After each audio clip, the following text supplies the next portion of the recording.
Hi everyone, आज मैं एक ऐसा टॉपिक लेकर आई हूँ जो कि बहुत कॉमन नहीं है, बट जो लोग इससे सफ़र करते हैं उनको जानना जरूरी है कि दोनों में क्या डिफरेंस है। एक होता है फिट्स, यानी कि आपको मिर्गी के दौरे आते हैं, एपिलेप्सी, और एक होता है प्रेगनेंसी के समय फिट्स आना।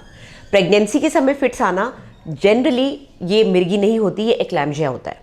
एक्लैम्जिया और एपिलेप्सी, एपिलेप्सी इंग्लिश वर्ड है मिर्गी का, और एक्लैम्जिया वो वर्ड है जो हम प्रेगनेंसी की वजह से जो फिट्स आते हैं उसको देते हैं। बट जरूरी नहीं कि हर फिट एक्लैम्जिया हो, प्रेगनेंसी में भी आपको एपिलेप्सी हो सकती है। लेकिन अगर आप प्रेग्नेंट नहीं है और आपको फिट्स आते हैं तो वो हमेशा हमेशा एपिलेप्सी यानी कि मिर्गी के दायरे में ही आएगा। तो आज आप एंड तक जरूर सुनिएगा कि दोनों में क्या डिफरेंस है और ये क्यों होता है। Hi everyone, welcome to my pregnancy course. I am your gynecologist at the doorstep. Now, इस कोर्स में बेसिकली मैंने आपको क्या बताया है, मैंने first trimester, second trimester, third trimester अलग अलग कोर्सेज बनाए, बिकॉज आप लोगों को दूर बैठे बैठे कई बार डॉक्टर्स से बात करने का दिल करता है, आपके पास हर क्वेश्चन का जवाब नहीं होता है। फर्स्ट ट्राइमेस्टर में मैंने आपको वो सारी प्रॉब्लम्स बताई है जो फर्स्ट ट्राइमेस्टर में होती हैं, चाहे वो ब्लीडिंग हो, चाहे वो वॉमिटिंग हो, चाहे वो सप्लीमेंट्स की प्रॉब्लम हो, चाहे वो एक्सरे करवा लिया तो क्या करना है, पेट में दर्द हो रहा है तो क्या करना है, कौन सी दवाइयाँ आपके डॉक्टर प्रिस्क्राइब करेंगे नेचुरली नॉर्मली उस पर्टिकुलर कंडीशन के लिए। सेकेंड ट्राइमेस्टर की प्रॉब्लम्स जो आप डॉक्टर के पास जाके चेकअप कराते हो, डेफिनेटली इस कोर्स में मैं चेक नहीं कर रही हूँ आपको, बट मैं आपके क्वेश्चंस का जवाब दे रही हूँ जो क्वेश्चंस मेरे पास रेगुलरली आते हैं। एंड थर्ड ट्राइमेस्टर जो कि बहुत इंपॉर्टेंट है, डिलीवरी की तैयारी हो रही है बॉडी में, तो इन सब में क्या करना चाहिए। तो बेसिकली आपको फर्स्ट ट्राइमेस्टर अलग से लेना है, सेकंड अलग से लेना है, थर्ड अलग से लेना है। इस पूरे कोर्स का एक कॉम्बो भी है, कॉम्बो पैक भी आप ले सकते हैं। अगर आपको लगता है नहीं मैं सिर्फ फर्स्ट ट्राइमेस्टर लूंगी, पहले देखूंगी, तो आप पहले फर्स्ट ट्राइमेस्टर लेके देखिए। और अगर आपको इसके अलावा भी कोई क्वेश्चन है तो आप बिल्कुल कोर्स खरीदने के बाद वहां पर एक क्वेश्चन है, उसमें आप अपना क्वेश्चन डाल सकते हैं, उसका आंसर आपको मिल जाएगा, चाहे वो ऑडियो में मिले, चाहे वो वीडियो में मिले, चाहे वो रिटन मैसेज में। एपिलेप्सी यानी कि मिर्गी, मिर्गी आपके दिमाग में जो इलेक्ट्रिक करंट दौड़ता है, बेसिकली आपके दिमाग में बहुत सारे न्यूरॉन्स होते हैं। जो आप ये फोटो देख रहे हैं ये बेसिकली एक सेल है, एक सेल है जिसको खूब सारे सेल्स मिल के ब्रेन बनाते हैं, स्पाइनल कॉर्ड बनाते हैं, आपकी सारी नसें, आपको जितनी भी इलेक्ट्रिक करंट जैसे शॉक्स लगते हैं ना, सडनली आपने पिन को छुआ, किसी सुई को छुआ तो आपके हाथ एकदम से ऐसे जाता है, तो ये basically electric currents in nerves के थ्रू आते हैं। तो इन नर्व्स के जो अंदर जाल बने हुए ब्रेन में, उसमें जब कोई प्रॉब्लम आती है, करंट के दौड़ने में कोई प्रॉब्लम आती है, तो आपको जर्क्स आते हैं और आपको फिट्स आते हैं। अब इसमें क्या क्या हो सकता है, आपको लॉस ऑफ सेंसेशन हो सकता है, आपको पैरालिसिस हो सकती है। जैसे for example some part of the brain में अगर कुछ प्रॉब्लम हुई तो जो पार्ट ब्रेन का जहां जिस बॉडी को सप्लाई कर रहा है या जिसका कंट्रोल कर रहा है उस पार्ट में पैरालिसिस हो सकती है। आपको इलेक्ट्रिकल मूवमेंट्स फील हो सकते हैं, आपको नमनेस हो सकती है, आपका पैरालिसिस हो सकता है, आपका हाथ काम करना बंद कर गया, या फिर आपको फिट्स आ सकते हैं। कुछ लोग कंफ्यूजन में भी जाते हैं, इसके अलग अलग सिम्टम्स होते हैं। किसी किसी को एकदम सडनली अनकॉन्शियसनेस हो जाती है, वो फेंट हो जाते हैं। किसी किसी को कंफ्यूजन पैदा होता है, यानी कि उनको लग रहा है मैं कुछ बोलते बोलते कंफ्यूज हो रही हूँ या ब्लैबर कर रही हूँ, तो सामने वाले को समझ में आ जाता है कुछ तो दिक्कत है। तो फेंट होने से पहले या कुछ भी पैरालिसिस होने से पहले ये सारे सिम्टम्स आते हैं, या फिर कोई लोग डायरेक्टली फिट्स में चले जाते हैं। तो ये बेसिकली सीजर्स होते हैं, सीजर्स बोल लो, एपिलेप्सी बोल दो, या फिर मिर्गी बोल दो, सब सेम है। सीजर्स और एपिलेप्सी में क्या फ़र्क है? सीजर्स आपका सिम्टम है, यानी कि जो आपको फिट्स आ रहे हैं, जो मिर्गी आ रही है, वो एक सिम्टम है, लेकिन डिजीज़ का नाम एपिलेप्सी होता है। एपिलेप्सी के कारण क्या होते हैं? मिर्गी के बहुत सारे कारण है, मैं आपको मिर्गी नहीं पढ़ाने आई हूँ यहाँ पर, बट मोटा मोटा बता रही हूँ कि या तो आपको जेनेटिक प्री डिस्पोजिशन है, यानी कि आपकी फैमिली में रन करता है, तो कोई ना कोई बीमारी आपके अंदर आ गई है, या फिर ब्रेन के अंदर इन्फेक्शन हो गया, जो कि बहुत कॉमनली मेनिंजाइटिस के नाम से जाना जाता है। किसी भी तरह का इन्फेक्शन, इवन जैसे मलेरिया ब्रेन में चला जाता है। कुछ वर्म्स होते हैं, जो लोग नॉनवेज खाते हैं उसमें टीनिया सोलियम एक वर्म होता है, जो कि सिंपली ब्लड ब्रेन बैरियर को क्रॉस करके ब्रेन में चला जाता है, पैरालिसिस करा सकता है, डेथ करा सकता है। ये सारे कुछ कारण होते हैं कन्वर्जेंस के।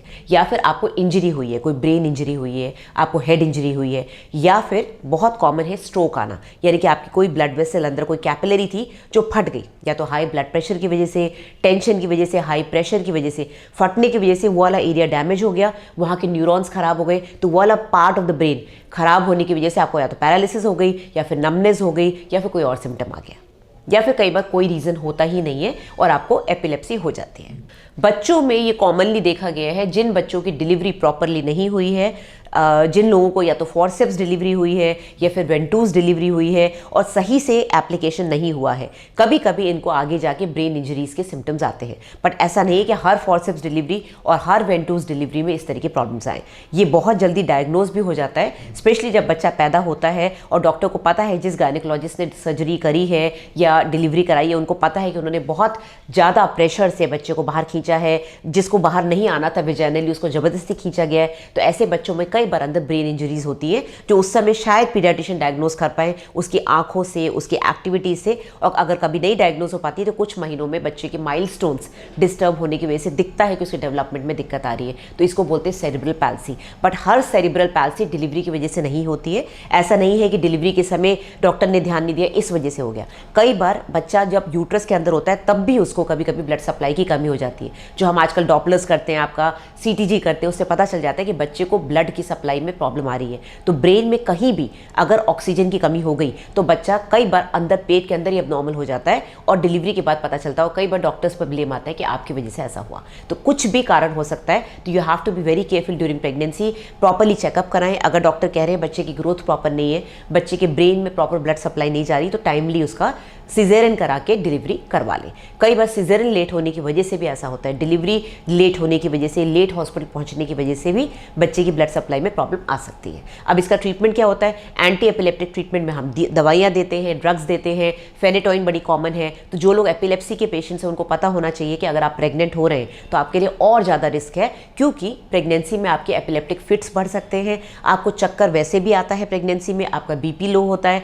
कभी भी अपने आप को अकेला ना छोड़ें। कभी पे आपको फिट्स आए तो ध्यान रखें, हाथों हाथ हॉस्पिटल जाना है। फिट्स की वजह से आपके ब्रेन में अगर ब्लड सप्लाई की कमी हो रही तो बच्चे के भी ब्रेन में ब्लड सप्लाई की कमी होगी। तो फिट्स की दवाइयाँ बंद नहीं करनी है। डॉक्टर को बताना है कि अब मैं प्रेगनेंसी प्लान कर रही हूँ, तो आपकी दवाइयाँ चेंज कर देंगे। कुछ चीज़ें जो आपको अवॉइड करनी है जिससे आपकी एपिलेप्सी बढ़े ना, एक तो आपका स्ट्रेस लेवल। स्ट्रेस अगर आप लेंगे तो डेफिनेटली आपकी कोई भी बीमारी बढ़ेगी, और फिट्स तो बहुत जल्दी बढ़ते हैं। आपको नींद प्रॉपर लेनी है, स्लीप डेप्रिवेशन से भी फिट्स बढ़ते हैं। अल्कोहल एंड स्मोकिंग, ये दो ऐसी चीज़ें हैं जो कि प्रेगनेंसी में तो डेफिनेटली मना होती ही हैं। अगर आप प्रेग्नेंट नहीं हैं तो भी एपिलेप्सी के सिम्टम्स आपके बढ़ सकते हैं, क्योंकि अल्कोहल क्या है? एक न्यूरोटॉक्सिन है, आपकी नर्व्स का टॉक्सिन है, वो जहर है उसके लिए। तो अगर आप एपिलेप्सी के पेशेंट हैं तो प्लीज़ अल्कोहल का सेवन ना करें।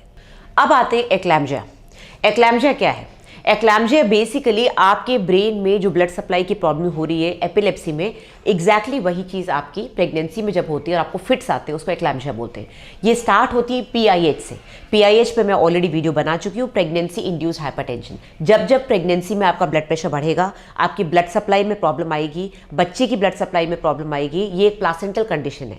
कई बार प्रेगनेंसी में आपकी जो आंवल है वो ठीक से बन नहीं पाती, बच्चे को ब्लड सप्लाई प्रॉपर मिल नहीं पाती, वहाँ से कुछ ऐसे जहरीले पदार्थ पैदा होते हैं जो आपका ब्लड प्रेशर बढ़ाते, बच्चे की ग्रोथ में प्रॉब्लम करते, आपके पेट में पानी की कमी हो जाती है, और धीरे धीरे अगर ये बीमारी बढ़ जाती है तो आपकी किडनी, आपकी लिवर, आपकी आंखें, आपके ब्रेन, सब पे प्रॉब्लम आती है। और दिस लीड्स टू एक्लैम्जिया यानी कि फिट्स।